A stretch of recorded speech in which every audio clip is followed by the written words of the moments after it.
പറ്റുന്നില്ല. നമുക്ക് എന്തായാലും ക്ലാസ് തുടങ്ങാം. ഓക്കെ, അപ്പോൾ ഞാൻ പറഞ്ഞപ്പോൾ കുറച്ച് മിക്സപ്പ് ആയി തോന്നുന്നു. എന്തായാലും പീരിയഡിൽ എന്താ സംഭവിക്കാന്ന് വെച്ചാൽ, പീരിയഡ് എന്ന് പറയുമ്പോൾ അതായത് ലെഫ്റ്റിൽ നിന്ന് റൈറ്റിലേക്ക്, ഓക്കെ, ലെഫ്റ്റിൽ നിന്ന് റൈറ്റിലേക്ക് പോകുമ്പോൾ അറ്റോമിക് റേഡിയസ് കുറയും. ഹലോ, കേൾക്കുന്നുണ്ടോ?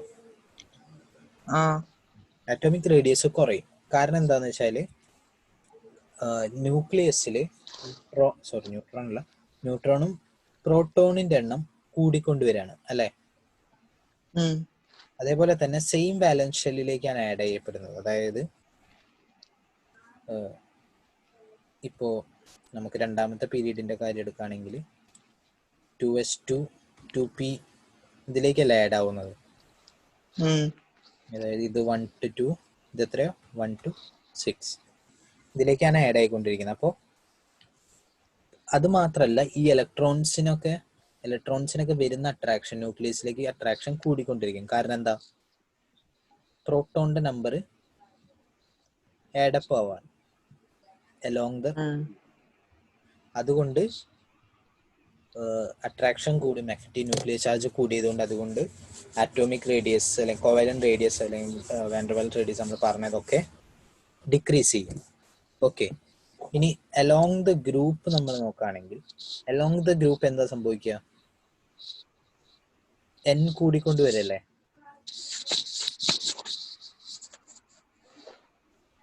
എൻ കൂടാന്ന്, അതായത് നമ്മൾ ഒരു ഷെല്ല് ആഡ് ആയിക്കൊണ്ടിരിക്കുകയാണ്. ഇവിടെ നോക്കുകയാണെങ്കിൽ ആദ്യത്തെ എന്താണ്? ഇവിടെ 1s2, ഇവിടെ വരുമ്പോൾ എന്തായത്? 1s2 2si അല്ലെങ്കിൽ 2p ആയി അല്ലേ? 1 അടുത്തതിൽ 3 ആയി, 4 ആയി. അപ്പൊ എന്ത് സംഭവിക്കും? അതൊക്കെ അടുത്തൊരു ഷെല്ല് തന്നെ ആഡ് ചെയ്യാണ്. അപ്പോൾ ആറ്റോമിക് റേഡിയസ് ഇൻക്രീസ് ചെയ്യും. ഓക്കെ, അയോണിക് റേഡിയസിന്റെ കാര്യം പറയാന്ന് വെച്ചാൽ, അയോണിക് റേഡിയസ് എന്ന് പറഞ്ഞാൽ മനസ്സിലായല്ലോ, ഒന്ന് കാറ്റയോണും ഒന്ന് ആനയോണും. ഇപ്പൊ കാറ്റയോണിക് റേഡിയസും ആനയോണിക് റേഡിയസും. കാറ്റയോണിക് റേഡിയസ് എന്ന് പറഞ്ഞു കഴിഞ്ഞാൽ ഒരു ഇലക്ട്രോൺ റിമൂവ് ചെയ്യുന്നതാണ്. അപ്പോ റിമൂവ് ചെയ്യുമ്പോൾ ഒബ്വിയസ്ലി എന്ത് സംഭവിക്കും? റേഡിയസ് കുറയും അല്ലേ? അതേപോലെ ആഡ് ചെയ്യുമ്പോൾ റേഡിയസ് കൂടും. അതിന്റെ മാറ്റവും, അതായത് ഈ ട്രെൻഡും ഇപ്പൊ വേരിയേഷനും സിമിലർ ആയിരിക്കും. എന്തിന് സിമിലർ ആയിരിക്കും? നമ്മളുടെ പാരന്റ് ആറ്റത്തിന്. ഓക്കെ, ഐസോ ഇലക്ട്രോണിക് സ്പീഷീസ്. ഇനി ഐസോ ഇലക്ട്രോണിക് സ്പീഷീസിന്റെ കാര്യം എടുക്കുകയാണെങ്കിൽ നമുക്കിവിടെ നോക്കാം. അതിന്റെ റേഡിയസും ഡിഫറെന്റ് ആവും. കാരണം എന്താ? പ്രോട്ടോണില് വ്യത്യാസമുണ്ട്, പ്രോട്ടോൺസ് കൂടിക്കൊണ്ടിരിക്കുക. അപ്പോൾ ഇതിൽ ഏറ്റവും കൂടുതൽ പോസിറ്റീവ് ചാർജ് ഉള്ളത്, ഏറ്റവും കൂടുതൽ എന്തുള്ളത്? നടുക്ക് പ്രോട്ടോൺ ഉള്ളതിന് ഏറ്റവും ചെറിയ ആറ്റോമിക് മാസ് ഉണ്ടാവും അല്ലെ? എഫക്റ്റീവ് ന്യൂക്ലിയർ ചാർജ് ആണ് കൂടുതൽ, ഏറ്റവും ചെറിയ റേഡിയസ് ആയിരിക്കും. ഓക്കെ, അപ്പൊ അതുകൊണ്ടാണ് Mg2+, Na+, F- O2-. കാരണം എല്ലാത്തിൻ്റെയും എന്ത് സെയിം ആണ്? ഇലക്ട്രോൺസ് സെയിം ആണ്. ഓക്കെ, അപ്പൊ ഇതാണ് ട്രെൻഡ്. അലോങ് ദ പീരിയഡ് കുറയും, അലോങ് ദ ഗ്രൂപ്പ് കൂടും.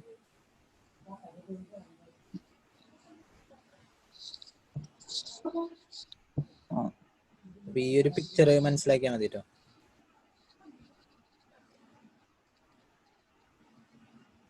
ഹലോ, ഈ ഒരു പിക്ചർ ഓർത്ത് വെച്ചാൽ മതി, അറ്റോമിക് റേഡിയസ് എങ്ങനെയാണ് മാറുന്നത്. ഇനി നമുക്ക് അയോണൈസേഷൻ എനർജി. അയോണൈസേഷൻ എനർജി എന്ന് പറഞ്ഞാൽ എന്താണ്? നമ്മളുടെ വാലൻസ് ഇലക്ട്രോണിനെ റിമൂവ് ചെയ്യാനുള്ള എനർജി. ഹലോ, ഗേറ്റ് സ്റ്റേറ്റിൽ വാലൻസ് ഇലക്ട്രോണിനെ ഫുള്ളായിട്ട് ആറ്റത്തിൽ നിന്ന് റിമൂവ് ചെയ്യാനുള്ള എനർജിയാണ് എന്ത്? മിനിമം എനർജിയാണ് അയോണൈസേഷൻ എനർജി. അപ്പൊ കണ്ടത് ഇത് IE1 എന്ന് പറഞ്ഞാൽ ഫസ്റ്റ് അയോണൈസേഷൻ. അതായത് ഏറ്റവും ഔട്ടർ മോസ്റ്റ് ആയിട്ടുള്ള ഒരു ഇലക്ട്രോണിനെ റിമൂവ് ചെയ്യാനുള്ളത്. പ്ലസ് ആവും. IE2 എന്ന് പറഞ്ഞാൽ അടുത്ത ഇലക്ട്രോണിനെ റിമൂവ് ചെയ്യാനുള്ളത്. അപ്പോൾ M2 ആവും. IE3 അടുത്ത ഇലക്ട്രോണിനെ റിമൂവ് ചെയ്യാൻ. അപ്പോൾ M3 പ്ലസ് ആവും. IE4 പിന്നെ ആ M3+ന്റെ ഏറ്റവും ഔട്ടർ ആയിട്ടുള്ള ഇലക്ട്രോണിനെ റിമൂവ് ചെയ്യാനുള്ളത്. ഇതൊക്കെ സക്സസീവ് അയനൈസേഷൻ എനർജീസ് ആണ്. അപ്പോൾ ഒബ്വിയസ്ലി എന്താവും, അയനൈസേഷൻ എനർജി കൂടി വരും. കാരണം എന്താ, എഫക്റ്റീവ് ന്യൂക്ലിയർ ചാർജ് കൂടി വരികയല്ലേ, അതായത് ഇലക്ട്രോൺസ് കുറഞ്ഞു വരികയല്ല. അപ്പോൾ എഫക്റ്റീവ് ന്യൂക്ലിയർ ചാർജ് കൂടി വരും. Hello, okay. IE4 greater than IE3 greater than IE2 greater than IE1. അതിൻ്റെ ഇവിടെ പറഞ്ഞിട്ടുണ്ട്, പീരിയഡിൽ അയനൈസേഷൻ എൻതാൽപ്പി എന്ത് പറ്റും, കൂടും. അതുപോലെ ഗ്രൂപ്പിൽ അയനൈസേഷൻ എൻതാൽപ്പിക്ക് എന്ത് പറ്റും, കാരണം എന്താ, ഡിസ്റ്റൻസ് കൂടി വരികയല്ലേ, എന്ത് നമ്മളുടെ ന്യൂക്ലിയസിൽ നിന്ന് ഔട്ടർ മോസ്റ്റ് ഇലക്ട്രോണിലേക്കുള്ളത്. ഓക്കെ, ഇത് കുറച്ച് യൂണിറ്റ്സ് ഒക്കെ കൊടുത്തിട്ടുണ്ട് എന്തിൻ്റെ, അയനൈസേഷൻ എൻതാൽപ്പിയുടെ, അയനൈസേഷൻ എനർജി അല്ലെങ്കിൽ അയനൈസേഷൻ എൻതാൽപ്പിയുടെ 1 electron volt per atom.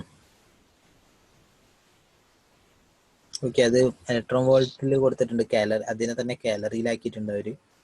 Joule per atom, calorie per mole, kilo calorie per mole, പിന്നെന്താ കിലോ ജൂൾ പെർ മോൾ. ഇതൊക്കെ അപ്പോൾ നിങ്ങൾ നോക്കിയാൽ മതി, ടെക്സ്റ്റ് ബുക്കിൽ കൊടുത്തിട്ടുണ്ട്. വാല്യൂസ് എങ്ങനെയാണ് കറക്റ്റ് കാൽക്കുലേറ്റ് ചെയ്ത് വരുന്നതെന്ന് നോക്കിയാൽ മതി. നിങ്ങൾ അധികം സംസാരിക്കാനില്ല, കാൽക്കുലേഷൻ ആണ് വരും. അപ്പോൾ ഇതാണ് നമ്മൾ ചർച്ച. ഒന്നാമത് ionisation energy increases with decreasing the size of an atom or ion അല്ലേ. കാരണം സൈസ് ഡിക്രീസ് ആകും തോറും അട്രാക്ഷൻ കൂടും. അപ്പോൾ അതിനെ ഇലക്ട്രോണിനെ ആ ആറ്റത്തിൽ നിന്ന് ഫുള്ളി റിമൂവ് ചെയ്യാനുള്ള എനർജി കൂടുതൽ വേണ്ടി വരും. ഓക്കെ, ഇനി ionisation energy increases with decreasing screening effect. Screening effect എന്താണെന്ന് അറിയുമോ? ഇല്ല. സ്ക്രീനിങ് എഫക്റ്റ് എന്ന് പറയുമ്പോൾ ഒരു ആറ്റത്തിൻ്റെ എടുക്കുക, അതായത് ഇപ്പോൾ സീഷിയൊക്കെ എടുക്കുമ്പോൾ എന്താ സംഭവിക്കുന്നത്, ഇതിൻ്റെ വാലൻസ് ഇലക്ട്രോണും ന്യൂക്ലിയസിൻ്റെ ഇടയിൽ കുറേ ഷെല്ലുകൾ ഉണ്ടാവും അല്ലേ, കുറേ ഇലക്ട്രോൺസ് ഉണ്ടാവും. അപ്പോൾ ഇത് ന്യൂക്ലിയസും ഇത് വാലൻസ് ഇലക്ട്രോൺ ആണെങ്കിൽ ഇതിൻ്റെ ഇടയിൽ കുറേ ഷെല്ലുകൾ ഉണ്ടാവും. എന്തൊക്കെയുണ്ട്, ഡി ഉണ്ട് അല്ലേ, 1 2 ഡി ഉണ്ട്, പി ഉണ്ട്, 4 പി ഉണ്ട്, പിന്നെ എസ് ഉണ്ട്. അപ്പം ഇതൊക്കെ ഇതിൻ്റെ ഇടയിൽ നിൽക്കുമ്പോൾ, ഇതും ചാർജുകളാണ്. ഇതിൻ്റെ ഇടയിൽ നിൽക്കുമ്പോൾ ഈ ന്യൂക്ലിയസും ഈ വാലൻസ് ഇലക്ട്രോണും തമ്മിലുള്ള ഇലക്ട്രിക്കൽ അട്രാക്ഷനെ സ്ക്രീൻ ചെയ്യും അത്. ഹലോ, അതിനെ സ്ക്രീൻ ചെയ്യും. അപ്പം അതിനെയാണ് ആ ഇടയിലുള്ള ഷെല്ലുകളുടെ കുറേ ഷെല്ലുകൾ വരുമ്പോൾ ഉണ്ടാവുന്ന ആ ഒരു അട്രാക്ഷനിൽ വരുന്നൊരു കുറവിനെയാണ്, അല്ലെങ്കിൽ അതിന് വരുന്നൊരു ബുദ്ധിമുട്ടിലാണ് നമ്മൾ സ്ക്രീനിങ് എഫക്റ്റ് എന്ന് പറയാം. അപ്പോൾ അയനൈസേഷൻ എനർജി സ്ക്രീനിങ് എഫക്റ്റ് കൂടുന്തോറും കുറയും. അപ്പോൾ അതിനർത്ഥം ionisation energy increases with decreasing screening effect. അപ്പോൾ ആറ്റംസ് എനിക്ക് മനസ്സിലായിട്ടില്ല, ഒന്നും കൂടി പറഞ്ഞുതരോ screening effect? Okay, screening effect എന്ന് പറഞ്ഞാൽ സപ്പോസ് ഇത് ന്യൂക്ലിയസ്, ഇത് ഇലക്ട്രോൺ എന്ന് വിചാരിക്കുക, വാലൻസ് ഇലക്ട്രോൺ. അപ്പോൾ വളരെ വലിയൊരു എലമെന്റ് ആണെങ്കിൽ ഇതിൻ്റെ ഇടയിൽ കുറേ ഷെല്ലുകൾ വരില്ലേ, 1s2 2s2 2p6 3d. അപ്പോൾ നമ്മൾ സപ്പോസ് ഞാൻ ഈ സീഷ്യത്തിൻ്റെ കാര്യമാണ് എടുക്കുന്നതെങ്കിൽ, സീഷ്യത്തിന് വാലൻസ് ഇലക്ട്രോണും പിന്നെ വാലൻസ് ഇലക്ട്രോണും ന്യൂക്ലിയസിൻ്റെ ഇടയിൽ കുറേ ഷെല്ലുകൾ ഇതുകളുണ്ട്. എന്തൊക്കെ, 1s2 ഉണ്ട് അല്ലേ, 1s ഉണ്ട്, 2s ഉണ്ട്, 2p ഉണ്ട്, 3s ഉണ്ട്, പിന്നെ 2d ഉണ്ട്, 3d ഉണ്ട്, 4d ഉണ്ട്. ഓക്കെ, കുറേ ഷെല്ലുകൾ അതിലിടയിൽ വരുന്നുണ്ട്. അപ്പൊ ഈ ഷെല്ലുകളിലൊക്കെ ഇലക്ട്രോൺ ഫില്ലായി കഴിഞ്ഞിട്ടാണല്ലോ പിന്നെ ഇവിടെ വന്നിട്ട് ഫില്ലാവുന്നത്. അപ്പോൾ ഇതിന്റെ ഇടയിലൊക്കെ നിറച്ച ഇലക്ട്രോൺ ആയിരിക്കും. അപ്പൊ ഇതും ചാർജുകളാണ്, ഇലക്ട്രോണും അല്ലെ. അപ്പോൾ ഇത് പോസിറ്റീവ് ചാർജ്, ഇത് നെഗറ്റീവ് ചാർജ്, ഇതൊക്കെ നെഗറ്റീവ് ചാർജ്. ഈ നെഗറ്റീവ് ചാർജുകളൊക്കെ ഈ ന്യൂക്ലിയസും ഈ ഇലക്ട്രോണും തമ്മിലുള്ള അട്രാക്ഷനെ ആ ഒരു ഇലക്ട്രിക്കൽ ഇന്ററാക്ഷനെ സ്ക്രീൻ ചെയ്യും. ഓക്കെ, അതാണ് സ്ക്രീനിങ് എഫക്റ്റ്. ഓക്കെ, അപ്പോൾ സ്ക്രീനിങ് എഫക്റ്റ് ഈ ഷെല്ലുകൾ ആഡ് ചെയ്യും തോറും സ്ക്രീനിങ് എഫക്റ്റ് കൂടും, അപ്പോൾ അയണൈസേഷൻ എനർജി കുറയും അല്ലേ? ഓക്കെ, അടുത്തത് ionisation energy increases with increasing nuclear charge. Obviously nuclear charge കൂടുന്തോറും അയണൈസേഷൻ എനർജി കൂടും. ഇനി അടുത്തത് ionisation energy increases if atom having half filled or full filled orbital. Half filled അല്ലെങ്കിൽ ഫുൾ ഫിൽഡ് ഓർബിറ്റൽസ് ആണെങ്കിൽ കൂടുതൽ സ്റ്റെബിലിറ്റി കിട്ടും. എന്തിന്? ആറ്റത്തിന് അല്ലേ? അപ്പോൾ ഓൾറെഡി നല്ല സ്റ്റേബിൾ ആണ് ആറ്റം എങ്കിൽ ആറ്റം ഒരിക്കലും ആ സ്റ്റെബിലിറ്റി ലൂസ് ചെയ്യാൻ ആഗ്രഹിക്കില്ല. അപ്പോൾ നമ്മൾ കൂടുതൽ എനർജി കൊടുക്കേണ്ടി വരും. അപ്പോൾ ionisation energy increases if atom is having half filled or full filled. ഇതാണ് പെനട്രേറ്റിംഗ് പവർ. പെനട്രേറ്റിംഗ് പവർ എന്ന് പറഞ്ഞു കഴിഞ്ഞാൽ എന്താണ്? സ്ക്രീനിങ് എഫക്റ്റ് ഇല്ലേ, അതിന്റെ ഓപ്പോസിറ്റ്. അതായത് ആ സ്ക്രീൻ ഉള്ളപ്പോഴും അതിനെ പെനട്രേറ്റ് ചെയ്ത് അട്രാക്ട് ചെയ്യാനുള്ള പവർ. അപ്പൊ S has higher penetrating power than P, than D, than F. Okay, അപ്പോൾ ഇതാണ് എന്ത് നമ്മളുടെ ഈ പിക്ചർ ഒന്ന് ഓർത്തിരുന്നാൽ മതി. അയണൈസേഷൻ എനർജി പീരിയഡിൽ ഇൻക്രീസ് ചെയ്യും, ഗ്രൂപ്പിൽ ഡിക്രീസ് ചെയ്യും. Electron gain enthalpy. Electron gain enthalpy എന്ന് പറഞ്ഞു കഴിഞ്ഞാൽ എന്താണ്?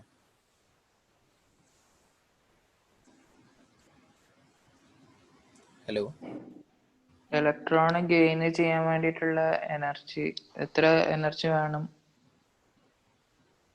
അതായത് നമ്മൾ ഒരു gaseous atom, neutral gaseous atom X എന്ന് പറഞ്ഞ ആറ്റത്തിലേക്ക് ഞാൻ ഒരു ഇലക്ട്രോൺ ആഡ് ചെയ്യുമ്പോൾ അത് എന്ത് പറ്റും? നെഗറ്റീവ് അയോൺ ആവും അല്ലേ? അപ്പൊ ആ റിയാക്ഷനിൽ അല്ലെങ്കിൽ ആ പ്രോസസ്സിൽ വരുന്ന എൻതാൽപ്പി ചേഞ്ച് ആണ് എന്ത്? Electron gain enthalpy. അതായത് നമുക്ക് ഇലക്ട്രോൺ ഗെയിൻ എൻതാൽപ്പി എന്ന് എന്ത് മനസ്സിലാക്കാം? ഒരു ആറ്റത്തിനെ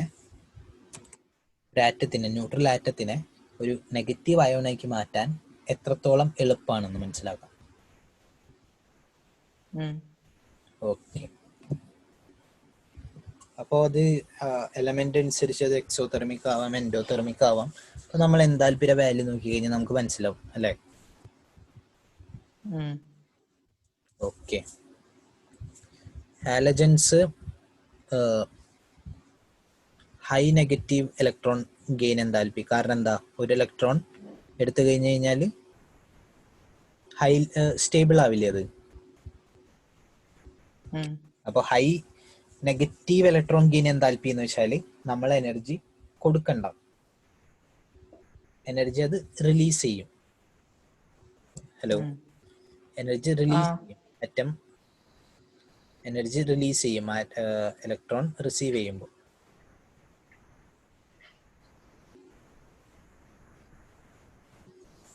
ഓക്കെ, ഇനി പക്ഷെ നമ്മൾ നോബിൾ ഗ്യാസസിന്റെ കാര്യം നോക്കുമ്പോൾ എന്താണ്? അവയ്ക്കൊക്കെ ഓൾറെഡി വളരെ സ്റ്റേബിൾ ആണ്. അപ്പൊ അതുകൊണ്ട് അവയുടെ വാല്യൂ എന്തായിരിക്കും? ഹൈ പോസിറ്റീവ് വാല്യൂ ആയിരിക്കും അല്ലേ? അതായത് നമ്മൾ വളരെ ഹൈ എനർജി കൊടുക്കണം അതിലേക്ക് ഇലക്ട്രോൺ ആഡ് ചെയ്യണമെങ്കിൽ. ഓക്കെ, അതത്രേ ഉള്ളൂ. എത്ര എനർജി കൊടുക്കണം അല്ലെങ്കിൽ എത്ര എനർജി റിലീസ് ആവും. നെഗറ്റീവ് ആണെങ്കിൽ എനർജി റിലീസ് ആയിരിക്കും, പോസിറ്റീവ് ആണെങ്കിൽ എനർജി നമ്മൾ കൊടുക്കണം.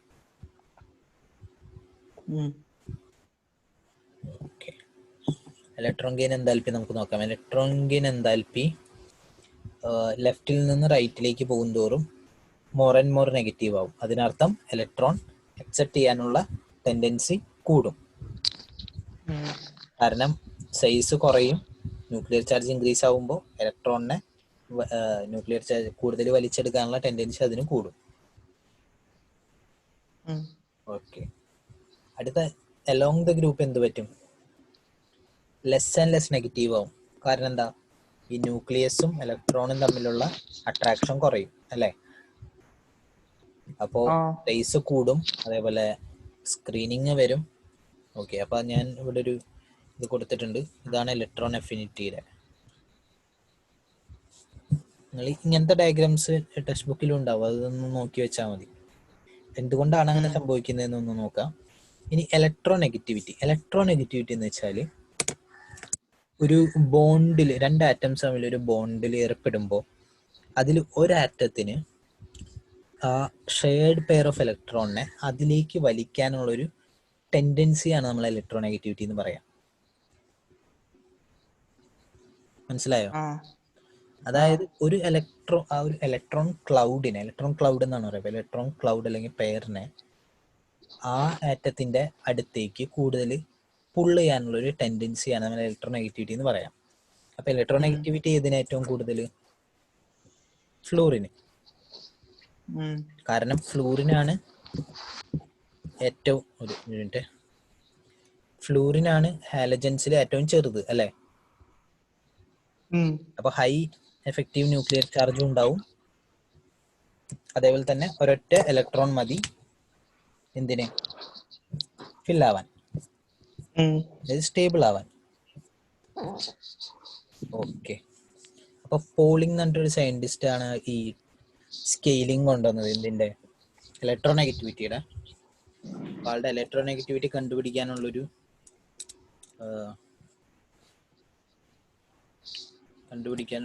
മെത്തേഡാണിത്. XA-XB 0.0. ഈക്വേഷൻസിനെ ബേസ് ചെയ്തിട്ട് ക്വസ്റ്റ്യൻ വരും.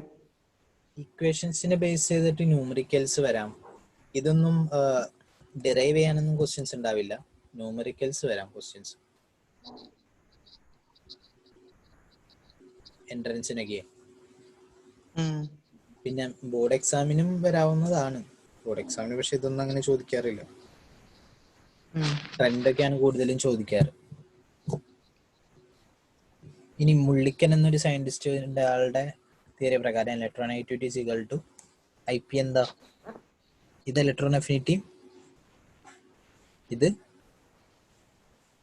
Ionisation potential. ഈ ഇലക്ട്രോൺ അഫിനിറ്റി എന്തായിരുന്നു ശരിക്കും പറഞ്ഞാൽ? ഇലക്ട്രോൺ അഫിനിറ്റി പറഞ്ഞില്ലേ, നമ്മൾ ഇലക്ട്രോണിനെ അക്സെപ്റ്റ് ചെയ്യാനുള്ളത്. അഫിനിറ്റി എന്ന് പറഞ്ഞു കഴിഞ്ഞാൽ എന്താണ്? അതിനെ അക്സെപ്റ്റ് ചെയ്യാനുള്ളത്, വേടിക്കാനുള്ള ഒരു ടെൻഡൻസി അല്ലേ? ഇപ്പൊ ഇലക്ട്രോൺ ഗെയിൻ എന്താൽപ്പിയും ഇലക്ട്രോൺ അഫിനിറ്റി ഒന്നാ? ഇലക്ട്രോൺ അഫിനിറ്റി എന്ന് പറഞ്ഞു കഴിഞ്ഞാൽ ഈ പൊട്ടൻഷ്യൽ പോലെ ഒരു വാല്യൂ. ഗെയിൻ എന്താൽപ്പി എന്ന് പറഞ്ഞു കഴിഞ്ഞാൽ അക്സെപ്റ്റ് ചെയ്യാൻ അതായത് നമ്മൾ ഒരു ഇലക്ട്രോണിനെ ആഡ് ചെയ്യുമ്പോൾ അതിലുണ്ടാവുന്ന ചേഞ്ച്, ആ എന്താൽപ്പിയിൽ ഉണ്ടാവുന്ന ചേഞ്ച് ആണ് എന്ത്? Electron gain എന്താൽപ്പി. ഇലക്ട്രോൺ അഫിനിറ്റി എന്ന് പറഞ്ഞു കഴിഞ്ഞാൽ ഇലക്ട്രോണിനെ എത്രത്തോളം അത് എടുക്കാൻ തയ്യാറാണ്. ഓക്കെ, രണ്ടും ഇലക്ട്രോൺ വോൾട്ടിൽ എടുത്തിട്ടാണ് ഇവിടെ ഹാഫ് ചെയ്യാറ്. പിന്നെ ഇവിടെ പെർസെൻറ്റേജ് അയോണിക് ക്യാരക്ടർ എന്ന് വെച്ചാൽ, അതായത് അയോണിക് ആണ് കോവാലന്റ് ആണെന്ന് എങ്ങനെയാണ് ഡിറ്റർമൈൻ ചെയ്യുക? അറിയില്ല. അയോണിക് എന്ന് പറഞ്ഞാൽ എന്താണ്? ഒരെണ്ണത്തിന്റെ ഭാഗത്തേക്ക് പൂർണ്ണമായിട്ട് ഇലക്ട്രോൺസ് പോയി അല്ലെ, പോസിറ്റീവ് നെഗറ്റീവ് ആണെങ്കിൽ. അപ്പോൾ ഇവിടെ പറയുന്നത് അയോണിക് ക്യാരക്ടർ കാൽക്കുലേറ്റ് ചെയ്യാൻ വേണ്ടിയിട്ട് 16 × Ka-Kb plus 3.5 × Ka-Kb whole square. ഇതാണ് പെർസെൻറ്റേജ് അയോണിക് ക്യാരക്ടർ കാൽക്കുലേറ്റ് ചെയ്യാനുള്ള ഫോർമുല.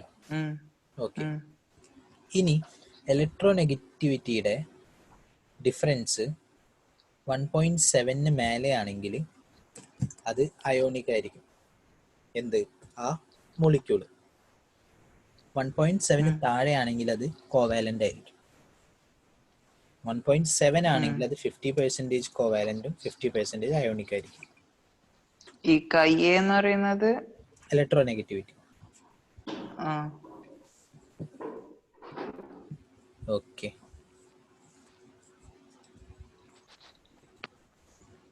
ഇതാണ് ഇലക്ട്രോനെഗറ്റിവിറ്റിയുടെ ട്രെൻഡ്. ഇതാണ് മൊത്തം ഒരു നമ്മളുടെ ട്രെൻഡൊക്കെ ഒന്ന് ഓർത്തിരിക്കാൻ വേണ്ടിയുള്ള ഒരു ഡയഗ്രാണിത്.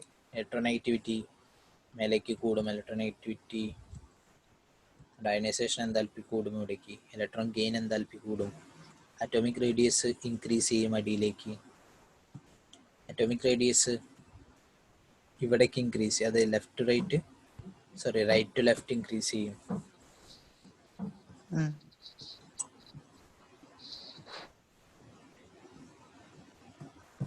ഇനി നമുക്ക് കെമിക്കൽ പ്രോപ്പർട്ടീസിന്റെ കാര്യം നമുക്ക് അടുത്ത ക്ലാസ്സിൽ എടുക്കാം. ഓക്കെ, ഇതുവരെ ഇന്നെടുത്തതൊക്കെ ഒന്ന് വായിച്ചു നോക്കണേ, എന്നിട്ട് ഡൗട്ട് ഉണ്ടെങ്കിൽ പറയണം. ഫാത്തിമ മനസ്സിലായോ?